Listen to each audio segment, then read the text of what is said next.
대한민국의 조용기 목사님을 소개합니다. 저는 오늘 여러분과 함께 항복하면 이기고 다투면 진다, 이 말씀으로 은혜를 나누고자 합니다. 이상하게도 제2차 세계대전 때 독일도 일본도 전쟁에 지고 미국으로 중심은 연합군에게 항복했습니다. 그러나 그 이후 이 두 나라는 똑같이 미국의 도움을 받아 세계 경제 대국이 되었습니다. 이런 우스운 이야기가 있습니다. 경제적으로 대단히 곤핍한 나라에서 대통령과 강요들이 모여 나라 살림을 부유하게 하는 방법을 의논하게 되었습니다. 한 사람의 장관이 그 해결법으로 독일과 일본처럼 연합군에 대항하여 전쟁을 한 후에 항복하자는 안이 나왔습니다. 그러면 연합군의 도움으로 경제적 번영을 독일이나 일본처럼 누리게 있게 된다는 것입니다. 그러나 그 안에 대하여 대다수가 반대했습니다. 그 이유는 즉 연합군과 전쟁을 했다가 이기는 날이면 그 뒤에 책임을 어떻게 지겠냐는 것입니다. 지면 좋지만은 이기는 날이면 낭패가 난다는 겁니다. 그냥 웃고 지나갈 이야기에 불과합니다. 그러나 우리 인생이 하나님과 다툼이 일어났을 때 속히 항복하고 순종하면 하나님의 도우심으로 승리의 삶을 살지만은 하나님과 다투되 이기어 자기 뜻대로 하겠다고 하면 그 이후의 삶은 낭패를 거듭하게 되는 것입니다. 우리는 첫째로 야곱의 야복강 나루터 실험을 생각해 볼 수 있습니다. 20년 전에 형을 속이고 형과 다투어서 형의 얼굴을 피하여 외삼촌 집으로 도망을 친 야곱이 세월이 지나고 난 다음에 처자를 거느리고 많은 짐승떼와 함께 형이 사는 고향집으로 돌아오게 된 것입니다. 그는 고향으로 돌아오면서 형에게 사자를 보내어서 자기가 돌아온다고 연락을 하니까 형이 절치부심 20년 동안 복수할 날을 기다리다가 동생이 온다는 말을 듣고 400인의 군사를 거느리고 동생을 맞이하러 나왔습니다. 이 말을 들은 야곱은 간담이 서늘해졌습니다. 창자가 녹는 것 같았습니다. 그는 처자들과 짐승떼만 야복강을 건너게 하고 자기는 이 강 이편에서 동정을 살피고 있었습니다. 형이 처자와 종들을 치면 도망치고 그렇지 않으면 건너가려는 속셈이었습니다.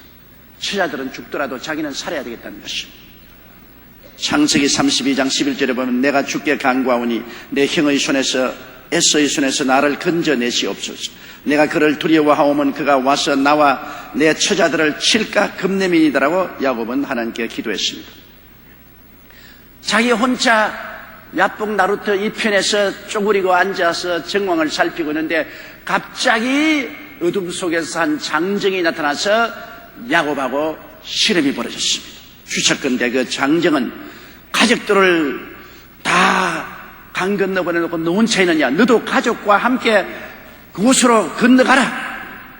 그렇게 강권 할 야곱은 그렇지 않겠다고 저항한 것으로 생각이 됩니다.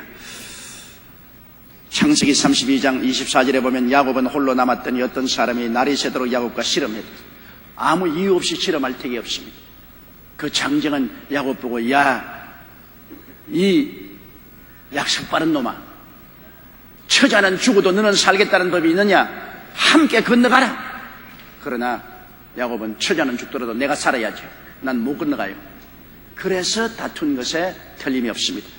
아무리 장정이 강요를 하고 끌어내려고 해도 야곱은 버팁니다. 마치 외양간에서 끌려 나오지 않는 소를 끌고 나오려면 소는 뒷걸음질 치고 주인은 땡기고 하는 그 모습인 것입니다. 넘어지고 메어치고 쓰러지고 자빠지고 그러면서도 야곱은 결코 버티고 그는 항복하기를 원치 않았습니다. 맹렬히 밤새 실험했지만 야곱이 항복지 않으므로 새벽 미명에 그 장정이 야곱의 환도뼈를 쳐 절름발이가 되게 했습니다. 그냥은 도저히 항복을 안 하니까. 항복을 안 하면 하나님이 도와주실 수가 없습니다. 그래서 환도뼈를 쳐서라도 그를 깨어지게 만들어주신 것입니다. 창세기 32장 26절에 보면 그 사람이 가로되 날이 세리하니 나로 가게 하라. 야곱이 가로되 당신이 내게 축복하지 아니하면 가게 하지 아니하겠나이다. 야곱은 환도뼈가 걸어져서 절름발이가 되었으니 이제는 축복을 받지 않고 그 사람을 보냈다가는 자기는 절망입니다. 도말칠 능력을 잃은 것을 깨달은 야곱은 항복하고 복을 구하여 야곱이 이스라엘이 된 것입니다. 여러분, 야곱이란 말은 사기꾼이란 말이고 이스라엘이란 말은 하나님과 씨름해서 이긴 자라는 것입니다. 창세기 32장 28절로 29절에 내 이름을 다시는 야곱이라 부를 것이 아니요 이스라엘이라 부를 것이니 이는 내가 하나님과 사람으로 더불어 겨루어 이기었습니다. 야곱이 청하여 가로되 당신의 이름을 구하소서. 그 사람이 가로되 어찌 내 이름을 묻느냐 하고 거기서 야곱에게 축복한지라. 야곱하고 밤새도록 씨름하신 분이 다른 분이 아닌 하나님인 것입니다. 왜냐하면 내가 하나님과 사람으로 더불어 겨루어 이겼다고 말했기 때문에 밤새도록 겨룬 분이 다른 분 아닌 성육신 하기 전에 계셨던 우리 주 예수 그리스도였던 것입니다. 야곱은 밤새도록 씨름해서 결국엔 아침에 환도뼈가 어그러져서 항복해서 패했을 때 그 이름이 사기꾼에서 하나님과 씨름하여 이긴 자로 변해진 것입니다. 여기에 보십시오. 분명히 하나님과 씨름하여 야곱이 졌는데 그러나 하나님은 이긴 자라고 말씀해 주신 것입니다. 하나님과 씨름해서 이기면 진자가 되고 하나님과 씨름해서 지면 하나님이 이긴 자라고 말씀해 주는 것입니다. 왜냐하면 하나님과 씨름해서 자기 고집대로 이기면 하나님이 도와주실 수 없기 때문에 그는 이 세상 삶에서 진자가 되고 하나님과 씨름해서 항복하고 패배하면 하나님이 붙들어 도와주심으로 이 세상살이에 이긴 자가 되어버리는 것입니다. 야곱은 하나님과 씨름해서 패함으로 이긴 자가 된 것입니다. 호세아 12장 3절로 5절에 보면 야곱은 태어서 그 형의 발 뒤꿈치를 잡았고 또 작년에 하나님과 힘을 겨루되 천사와 힘을 겨루어 이기고 울며 그에게 간구하였으며 하나님은 베델에서 저를 만나셨고 거기서 우리에게 말씀하시나니 저는 만군의 하나님 야훼시라고 말한 것입니다. 항복한 그와 하나님이 함께 하신 것입니다. 그가 하나님께 이겼으면 하나님이 같이 하지 않습니다.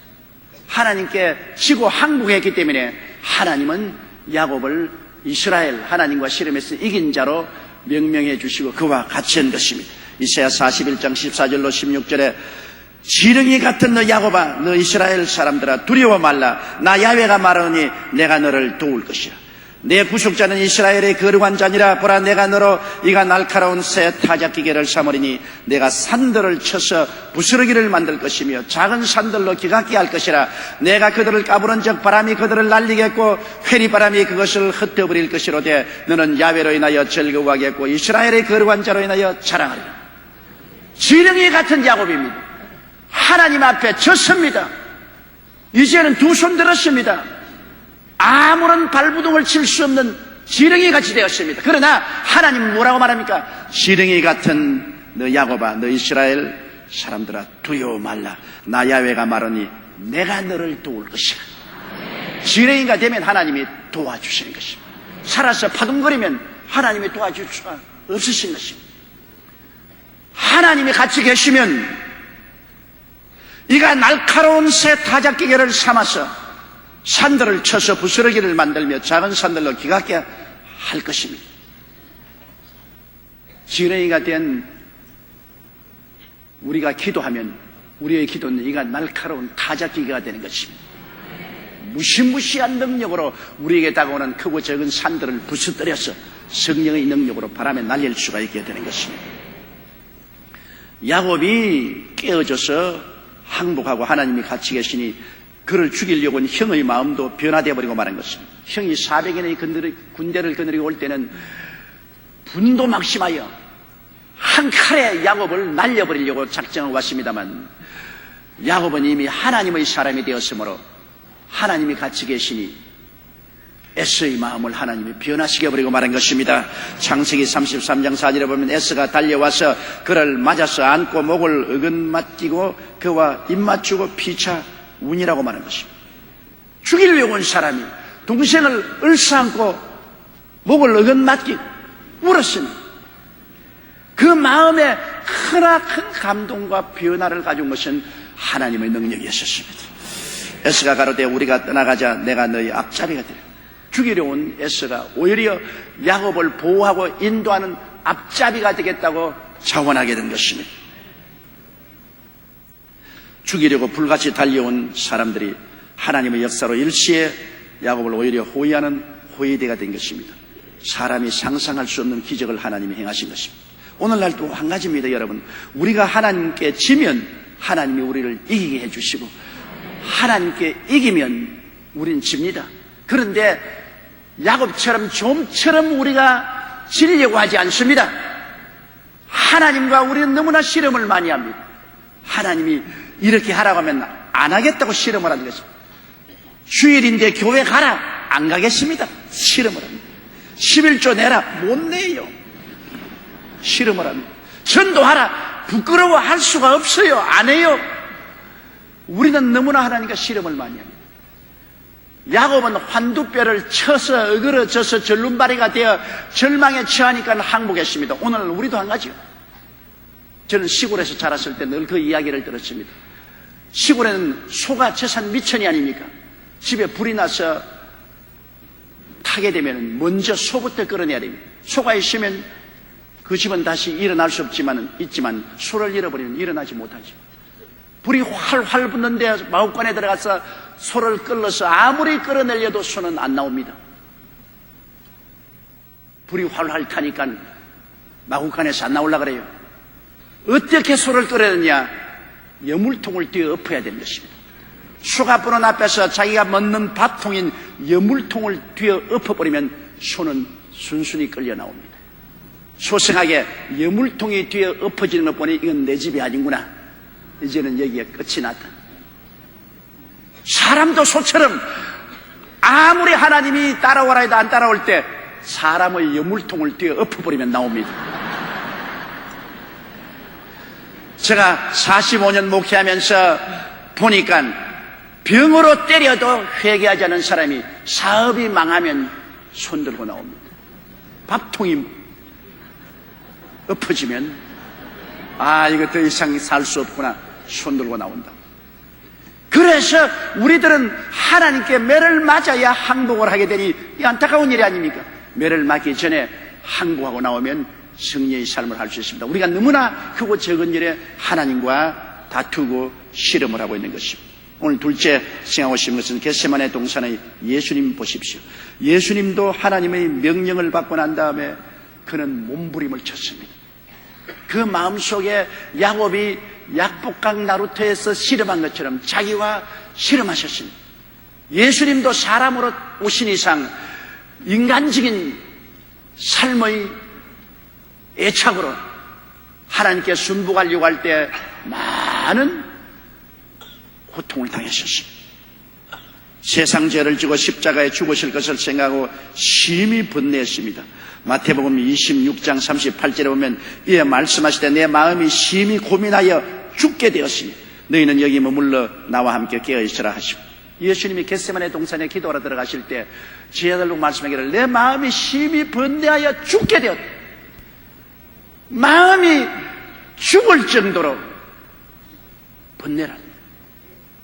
십자가를 짊어지고 세상 죄를 다 담당하고 몸짓고 피 흘려 죽을 것을 생각할 때 얼마나 고통스러운지 주님이 그것을 면하고 싶었습니다. 이것이 주님이 하나님 앞에서 이 세상에서 최후로 몸부림친 것입니다. 순종한다는 것이 쉽지 않습니다. 예수님은 하나님께 반발할 생각은 전혀 없었습니다. 그러나 예수님이 하나님께 순종하여 십자가에 못 박여 죽으려고 할 때 자기 속에 형언할 수 없는 번뇌가 다가오는 것입니다. 자기와의 싸움인 것입니다. 하나님과의 싸움은 아닙니다. 자기와의 싸움입니다. 그는 기도의 몸부림을 쳤습니다. 기도의 씨름을 했다는 것입니다. 마태복음 26장 39절로 45절에 조금 나아가서 얼굴을 땅에 대시고 엎드려 기도하여 가라사대 내 아버지여 만일 할만하시거든 이 잔을 내게서 지나가게 하옵소서. 그러나 나의 원대로 마옵시고 아버지의 원대로 하옵소서 하시고 제 아들에게 오사 그 자는 것을 보시고 베드로에게 말씀하시되 너희가 나와 함께 한시 동안도 이렇게 깨어있을 수 없더냐. 시험에 들지 않게 깨어있어 기도하라. 마음에는 원이로되 육신이 약하도다 하시고 다시 두 번째 나아가 기도하여 가라사대 내 아버지여 만일 내가 마시지 않고는 이 잔이 내게서 지나갈 수 없거든 아버지의 원대로 되기를 원하나이다 하시고 다시 오사 본즉 저희가 잔이 있는 저희 눈이 피곤함일래라. 또 저희를 두시고 나아가 세 번째 동일한 말씀으로 기도하신 후에 이에 제자들에게 오사 이르시되 이제는 자고 쉬라. 보라 때가 가까웠으니 인자가 죄인의 손에 팔리우니라. 예수님께서 겟세마네 동산에서 세 번이나 하나님 앞에 몸부림치며 자기와 씨름했습니다. 할 수만 있으면 이 잔을 내게서 옮겨주시옵소서. 십자가에 죽는다는 쓰디쓴 고난의 잔을 옮겨주옵소서. 두 번째도 그렇게 기도하면서 그러나 내 뜻대로 마옵시고 아버지 뜻대로 하시고, 세 번째 또한 주님께서 그렇게 기도해서 완전히 자기를 쳐서 하나님의 뜻에 항복하고 복종한 것입니다. 예수님도 하나님의 뜻에 순종하여 십자가에 죽으실 때 그 마음속에 말할 수 없는 분내를 가지고 몸부림을 치신 것을 알 수 있습니다. 누가복음 22장 44절에 보면 예수께서 힘쓰고 애써 더욱 간절히 기도하시니 땀이 땅에 떨어지는 핏방울같이 되더라. 땀이 핏방울이 되도록 주님께서는 몸부림치고 기도해서 하나님께 온전히 항복하고 자신을 내어 맡겼습니다. 하나님의 아들도 하나님께 온전히 항복하기 전에 자기의 마음과 이 무시무시한 씨름을 하신 것을 보게 될 때 우리에게 그런 씨름이 없다고 볼 수 없습니다. 예수님은 하나님께 완전히 맡기고 난 다음에는 더 이상 뒤를 돌아보지 않으십니다. 한번 하나님께 항복했으면 다시 뒤돌아보지 않은 것입니다. 예수님이 체포되어서 안나사와 가야바의 뜰에서 또 빌라도의 재판정에서 수없는 모욕과 곤욕을 당하실 때도 예수님은 저항하지 아니하시고 아무 말에 대답하지 않으십니다. 빌라도가 이상히 여겼습니다. 내가 너를 죽이고 살릴 수 있는 고난이 있는데 어찌하여 내게 변명도 안 하고 대답도 안 하는가? 예수님은 장엄하게 침묵을 지켰습니다. 왜냐? 이미 십자가에 죽기로 각오하고 하나님께 항복하고 맡긴 이상은 가타부타 이야기할 필요가 없습니다. 일관하게 침묵을 지키고 그는 십자가를 흘러지고 하나님을 따라간 것입니다. 이사야 53장 7절에 그가 곤욕을 당하여 괴로울 때에도 그 입을 열지 아니하였으며 마치 도수장으로 끌려가는 어린 양과 틀 깎는 자 앞에 잠잠한 양같이 그 입을 열지 아니하였도다. 마태복음 26장 53절에 너는 내가 내 아버지께 구하여 지금 12영 더 되는 천사를 보내시게 할 수 없는 줄로 아느냐. 예수님이 구원받을 수 없기 때문에 잠잠한 건 아닙니다. 하나님의 뜻에 복종했기 때문에 잠잠한 것입니다. 로마 군단의 한 영은 최대 6,000명의 보병대, 기병대까지 합친 규모로는 12영이면 7만이 넘는 천군을 동원하시기도 남으십니다. 예수님이 베드로에게 말했습니다. 내가 하나님께 구하면 7만 명 이상 되는 하늘의 군대를 하나님이 동원해서 나를 건진다는 것입니다. 천사 7만 명이 동원하면 누가 감당했습니까? 그럼에도 불구하고 예수님은 하나님의 뜻에 복종하기 위해서 당신을 쳐서 복종시키고 하나님께 온전히 항복하고 맡기신 것입니다. 빌립보 2장 8절에 자기를 낮추시고 죽기까지 복종하셨으니라고 말했습니다. 그렇기 때문에 하나님은 하나님께 항복한 예수 그리스도, 죽기까지 복종한 예수 그리스도를 능력으로 부활시켜서 영원히 이기게 만들어 주신 것입니다. 하나님께 지면 이기게 되는 것입니다. 예수님이 온전히 하나님께 항복하고 당신 자신을 내어 맡겼기 때문에 하나님은 예수 그리스도를 위대한 승리자로 만들어 주신 것입니다. 사도행전 5장 30절로 31절에 보면 너희가 나무에 달아 죽인 예수를 우리 조상의 하나님이 살리시고 이스라엘로 회개케 하사 죄사함을 얻게 하시려고 그를 오른손으로 높이 드사 임금과 구주를 삼으셨다. 그는 하나님께 짐으로 구주와 임금으로 이기게 된 것입니다. 그는 죄와 세상과 마귀, 병과 저주와 죽음을 영원히 이길 수 있는 것은 하나님 앞에 항복했기 때문인 것입니다. 하나님 앞에 자신을 내어 맡기고 졌기 때문인 것입니다. 하나님께 지면 우리는 영원히 이기고 하나님을 이기면 우리는 영원히 패배하게 되는 것입니다. 셋째로, 왜 우리는 하나님과 늘 씨름을 합니까? 우리의 삶 속에 너무나 씨름이 많아요. 왜 그러십니까? 하나님이 주신 계명을 어찌한지 피해보려고 자꾸 꾀를 부리기 때문에 우리가 야곱이 되는 것입니다. 야곱이란 말은 사기꾼, 꾀돌이란 말인 것입니다. 우리 꾀돌이가 돼가지고 있어요. 어찌한지 하나님의 계명을 안 지키고 피하고도 한 믿어보겠다, 그렇게 하기 때문인 것입니다. 여러분, 우리가 구원은 오직 믿음으로 얻되 축복은 계명을 지켜야 얻습니다. 구원은 예수님의 보혈의 능력으로 누구든지 저를 믿으면 구원을 얻습니다. 그러나 구원받았다고 해서 반드시 축복을 받는 것은 아닙니다. 축복은 계명을 지켜야 축복을 받는 것입니다. 신명기 28장 1절로 6절에 내가 내 하나님 야훼의 말씀을 삼가 듣고 내가 오늘날 내게 명하는 그 모든 명령을 지켜 행하면 내 하나님 야훼께서 너를 세계 모든 민족 위에 뛰어나게 하실 것이라. 내가 내 하나님 야훼의 말씀을 순종하면 이 복이 내게 임하며 내게 미치리니 성읍에서도 복을 받고 들에서도 복을 받을 것이며 내 몸의 소생과 내 토지의 소산과 내 짐승의 새끼가 복을 받을 것이며 내 광주리와 떡반죽 그릇이 복을 받을 것이며 내가 들어와도 복을 받고 나가도 복을 받을 것이니라. 구원은 예수 믿으면 남녀노소 빈부 귀천 없이 구원받지만 축복은 계명을 지켜야 되는 것입니다. 록펠러 1세는 평생 계명을 지키려고 애를 쓴 미국의 거부였습니다. 역사적인 거부였던 록펠러는 장래성이 보이지 않는다고 첫 번째 여인에게 버림을 받은 남자였습니다. 그처럼 가난하고 장래성이 없어 보인 사람이었어요. 그래서 첫 번째 결혼한 부인이 버리고 도망을 쳐버렸습니다. 그런 그가 세계적으로 세 가지 기적을 일으켰는데 가장 가난했던 자가 가장 부유하게 되고 역사상 가장 많은 돈을 남에게 나누어 주고 건강하고 장수했다는 것입니다. 록펠러가 세 가지 기적을 일으키게 된 원인은 주일에 한 번도 빠지지 않고 교회에 나갔습니다. 보잘것없는 사나이라고 버림받았지만은 하나님께 충성은 열심히 하시. 주일날 한 번도 예배에 빠지지 않았습니다. 주일학교 교사로 봉사하면서 춤추는 곳이나 유흥장에는 한 번도 가지 않았고 술과 담배는 입에 대지도 않았고 매일 감사기도를 한 번도 빠뜨리지 않았습니다. 성경을 매일같이 읽었다는 것입니다. 그가 늙어서 눈이 어두워졌을 때에는 성경을 읽어줄 사람을 채용해서 귀로 성경을 들으면서 말씀을 날마다 대면했습니다. 그 유일한 희망은 믿음으로 훌륭하게 바르게 사는 것이라고 말했습니다. 결국 하나님을 믿는 그는 순간순간을 하나님 앞에서 정직하고 성실하게 살며 하나님의 계명을 지키며 살아가려고 애써 위대한 신앙인이 되었고 미국 역사상 손꼽는 가장 큰 부자가 될 수 있었던 것입니다. 믿는다는 것과 계명을 지킨다는 것은 같지 않습니다.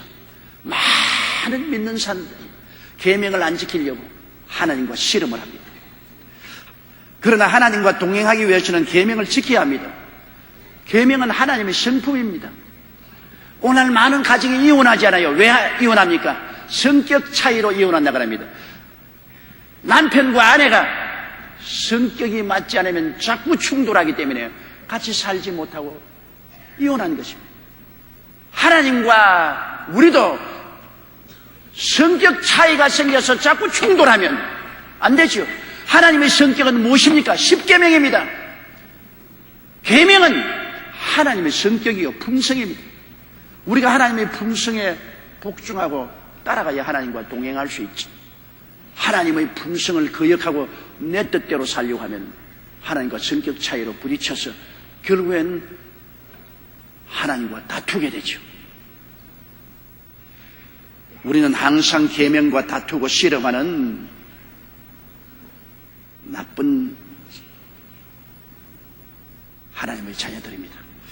로마서 7장 22절 24절에 내 속사람으로는 하나님의 법을 즐거워하되 내 지체 속에서 한 다른 법이 내 마음의 법과 싸워 내 지체 속에 있는 죄의 법 아래로 나를 사로잡아오는 것을 보는도다. 오라 나는 곤고한 사람이로다. 이 사망의 몸에서 누가 나를 건져내리랴. 이거 여러분의 고백이 아닙니까? 내 속으로는 하나님 법을 사랑하고 계명대로 살고 싶은데 내 육체에 한 다른 법, 죄의 법이 있어 나를 끊임없이 사로잡아 죄의 법으로 이끌고 갑니다. 그러니까 내 마음속에 무수한 갈등이 생기고 기도할 때마다 오라 나는 공고한 사람이로다. 이 사망의 몸에서 누가 나를 건지내라 몸부림을 치게 되는 것입니다.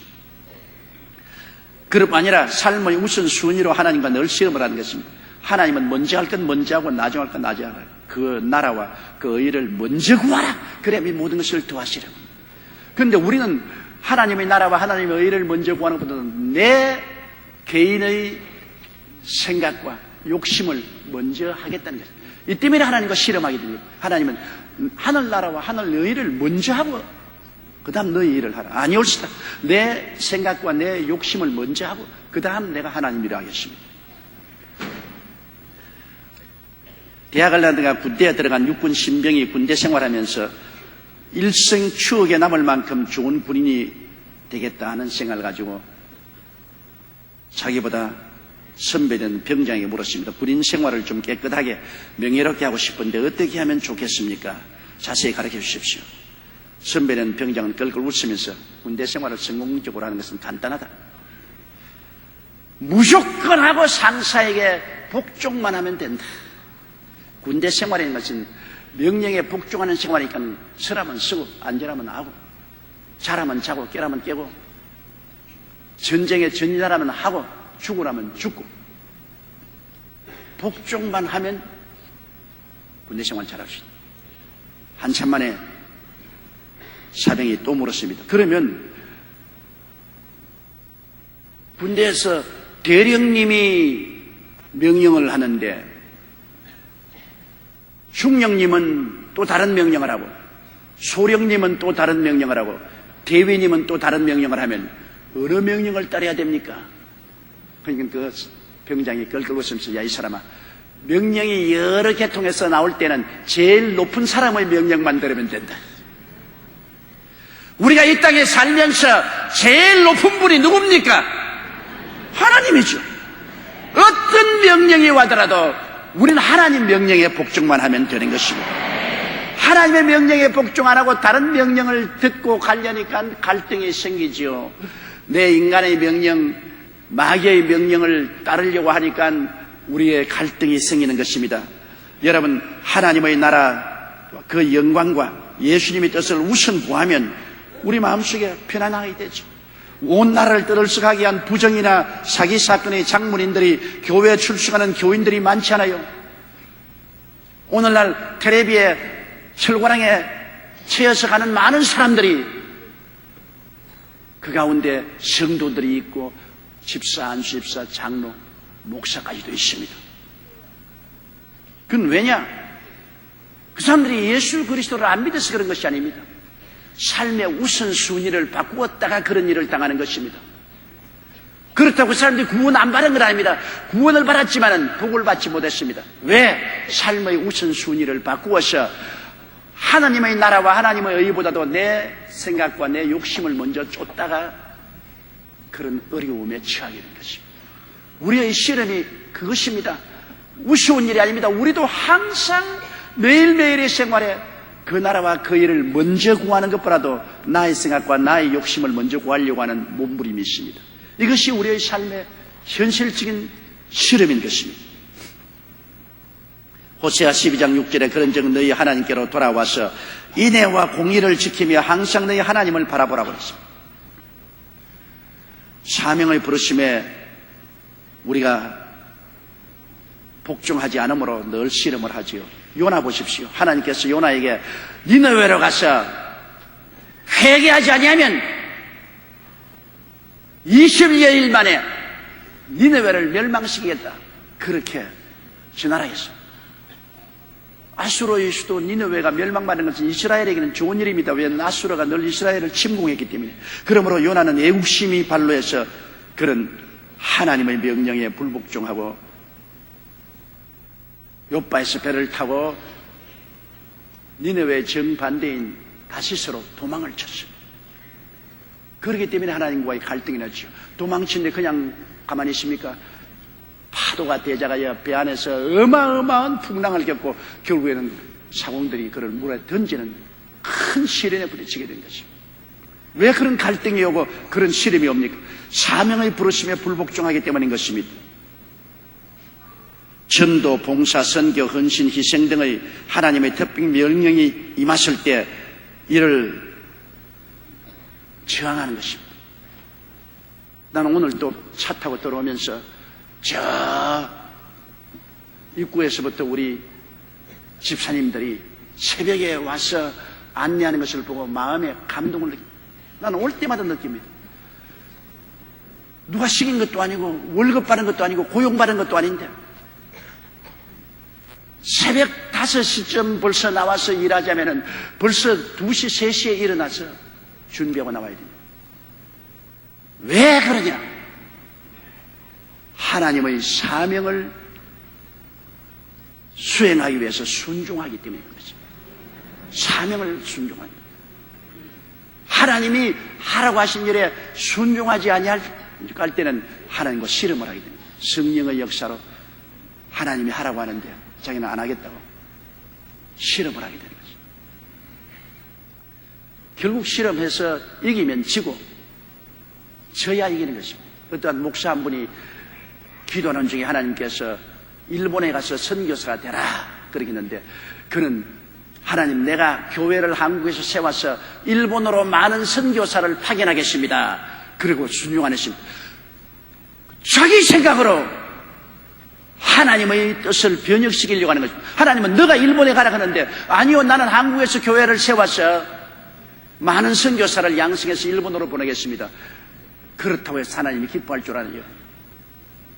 하나님의 뜻에 복종해야지. 그는 결국 한국에서 교회를 개척해서 교회가 어느 정도 성장 발전했는데 교회에 큰 분쟁이 생겨서 교회가 분비박산하게 됐습니다. 그때 하나님 교회를 지켜달라고 기도할 때 마음속에 생각하는 것은 이것은 너 일할 곳이 아니지 않느냐? 나는 너를 일본에 가라고 했는데 너는 왜 이곳에서 무엇을 하고 있느냐? 그러므로 너가 목회하는 이 목회 장소가 분비박산이 되지 않느냐?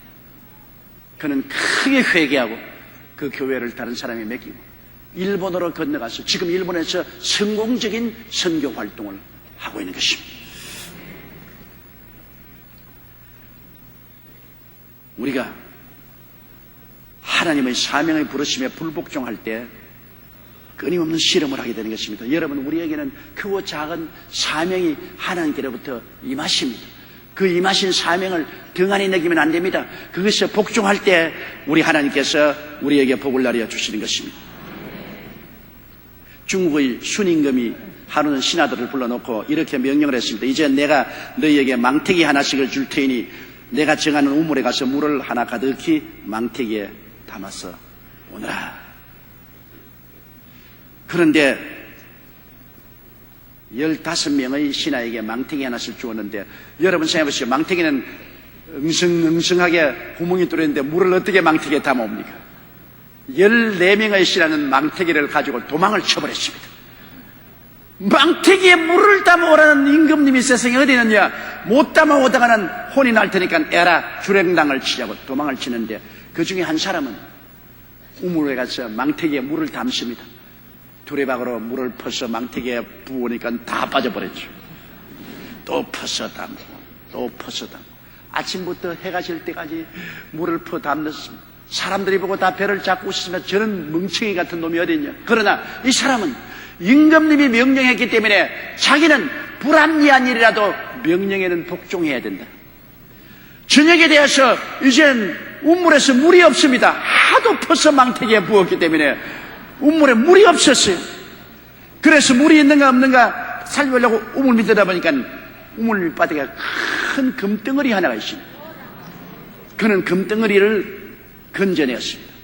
그래서 망태기에 담고 임금님 가서 임금님 하루 종일 물을 벌써 망태기에 담아도 물은 다 빠져나가고 물은 남지 않지만 나중에 우물물이 말라서 보니 금덩어리가 들어있습니다. 임금님 가져왔습니다. 임금님이 끌끌 웃으면서 내가 일부러 우물 속에 금덩어리를 넣어 놓았느니라. 내 명령에 복종하느냐 복종하느냐 시험을 해보았는데 14명은 다 도망을 쳐버리고 너만은 우직스럽게 순종해서 나의 명령을 지켰으니 금덩어리는 내 것이다. 가져가거라. 호박이 능쿨채 떨어지고 마는 것입니다. 여러분, 우리는 명령하시는 하나님의 뜻이 내가 아무리 생각해봐도 이해가 안 된다고 하지만은 하나님의 명령이면 이해가 되든 이해가 안 되든 무조건 순종하는 것입니다. 하나님께서 예수 그리스도를 십자가에 못 박여 죽으라고 하실 때 이해가 되지 않지 않아요? 예수님께서도 물었습니다. 하나님이여 어찌하여 나를 버리셨나이까? 이해가 안 되죠. 그러나 하나님의 명령은 이해할 것이 아니라 순종할 것입니다. 이해는 이후에 따라오는 것입니다. 순종이 먼저 따라와야 되는 것입니다. 항복하는 자는 복이 있나니 주님께서 저와 함께 하실 것입니다. 시편 25편 10절에 야훼의 모든 길은 그 언약과 증거를 지키는 자에게 인자와 진리로다. 고린도후서 10장 5절에 모든 이론을 파하며 하나님 아는 것을 대적하여 높아진 것을 다 파하고 모든 생각을 사로잡아 그리스도에게 복종케 해야 한다. 베드로전서 5장 6절로 7절에 그러므로 하나님의 능하신 손 아래서 겸손하라. 때가 되면 너를 높이리라. 너희 염려를 다 주께 맡겨버리라. 이는 제가 너희를 권고하심이라고 말한 것입니다. 여러분, 하나님을 설득하거나 하나님을 이기려고 절대로 하지 마십시오. 어두운 밤 항해하던 배의 선장이 저 멀리에서 희미한 불빛을 발견했습니다. 그는 충돌을 막기 위해서 상대편에게 메시지를 보냈습니다. 항로를 남쪽으로 10도 옮기시오. 곧 상대편의 응답이 왔습니다. 항로를 당신이 북쪽으로 10도로 옮기시오. 선장은 자신의 명령이 무시되자 화가 났습니다. 그래서 그는 두 번째 메시지를 보냈습니다. 항로를 남쪽으로 10도 옮기시오. 나는 선장이요. 곧 다른 메시지가 왔습니다. 당신의 항로를 북쪽으로 10도 옮기시오. 나는 3등 선원이요. 이놈의 자식, 겁을 좀 줘야 되겠다. 그런 생각이 들어서 선장은 세 번째 메시지를 보냈습니다. 항로를 남쪽으로 10도로 옮기시오. 우리는 전함이요. 그러자 곧 회신이 왔습니다. 당신의 항로를 즉시 북쪽으로 10도 옮기시오. 여긴 등대요. 기겁을 한 선장은 자신의 항로를 서둘러 북쪽으로 10도를 옮겼습니다. 왜? 등대하고 부딪히면 어떠한 배도 파산이 나는 것입니다. 배가 옮겨야지 등대가 옮기는 법이 없습니다. 우리 하나님은 우리의 등대가 되시는 것입니다. 우리 하나님이 옮기는 법이 없어요. 아무리 설득해도 하나님은 옮기지 않습니다. 아무리 하나님과 다투어도 하나님은 옮기지 않습니다. 우리가 옮겨야지. 안 옮기고 하나님과 정면으로 부딪히면 등대에 부딪힌 배는 박살이 나시 우리는 산산조각이 나고 말 것입니다. 우리가 하나님과 다투는 것은 등대에게 항로를 바꾸라고 말하는 것과 꼭 같습니다. 하나님과 함께 인생을 사는 사람이 알아야 할 간단한 교훈이 바로 이것입니다. 하나님께 항복하면 이기는 삶을 살고 하나님과 계속하여 다투고 씨름하면 패배하고 낭패하고 맙니다. 우리는 사기꾼이란 이름인 야곱으로 인생을 살면서 항상 시련과 고난을 당할 것입니다. 우리는 부모에게 태어났을 때는 다 야곱입니다. 꾀돌입니다. 사기꾼들입니다. 그래서 늘 시련을 견디지 못합니다. 그렇지 않으려면 하나님과 겨루어 이긴 자인 이스라엘이 되어야 하나님의 은혜로 복과 승리의 삶을 살게 되는 것입니다. 하나님께 지면 이스라엘이 됩니다. 이스라엘은 하나님과 씨름해서 이긴 자라. 졌는데 하나님은 이긴 자랍니다. 하나님께는 졌으나 인생사에는 하나님이 이기게 만들어 주시는 것입니다. 오직 하나님께 항복한 자만이 하나님의 이스라엘이 된 것입니다. 오늘 여러분 가운데 야곱으로 일생을 시련과 고난을 겪으면서 살 것이냐, 하나님과 씨름해서 져서 이스라엘이 됨으로 말미암아 하나님과 함께 하셔서 가는 곳마다 하나님이 함께 하셔서 영혼이 잘됨같이 범사에 잘되며 강건하고 생명을 얻되 넘치게 하는 승리자로 만들어 주실까, 우리 마음속에 결정해야 되실 것입니다. 다 같이 고개 숙여 기도드리겠습니다. 사랑이 많으시고 거룩하신 우리 아버지 하나님, 우리의 삶 속에 다가온 하나님의 계명을 우리들은 이모로 저모로 피하기 위해서 여러 가지 변명을 말하고 하나님과 다투고 실험하고 하나님을 이기려고 할 때가 너무나 많습니다. 바다를 항해하는 배가 등대를 이기려고 해서는 결코 안 되는 것처럼 우리의 영혼의 등대인 하나님을 이기려고 할 수는 없습니다. 하나님이 비켜서지 않습니다. 비켜설 수도 없습니다. 우리가 항복하고 비켜서고 명령에 순종해야 됩니다. 하나님 아버지 이를 깨닫게 하여 주시옵소서. 아는 것 같으면서도 우리 삶 속에 그렇지 못할 때가 너무나 많습니다. 크고 적은 일에 너무나 하나님과 다툽니다. 하나님을 이해할 수 없다고 자꾸 고개를 흔듭니다. 하나님의 명령은 이해할 것이 아니라 복종할 것밖에 없사오니 복종하고 순종하고 죽도록 충성하는 우리들이 되게 도와주옵소서. 예수님 이름으로 기도드리옵나이다. 아멘. 할렐루야. 아멘. 목사님 감사합니다. 구독과 좋아요는 제작하는 데 힘이 됩니다. 감사합니다.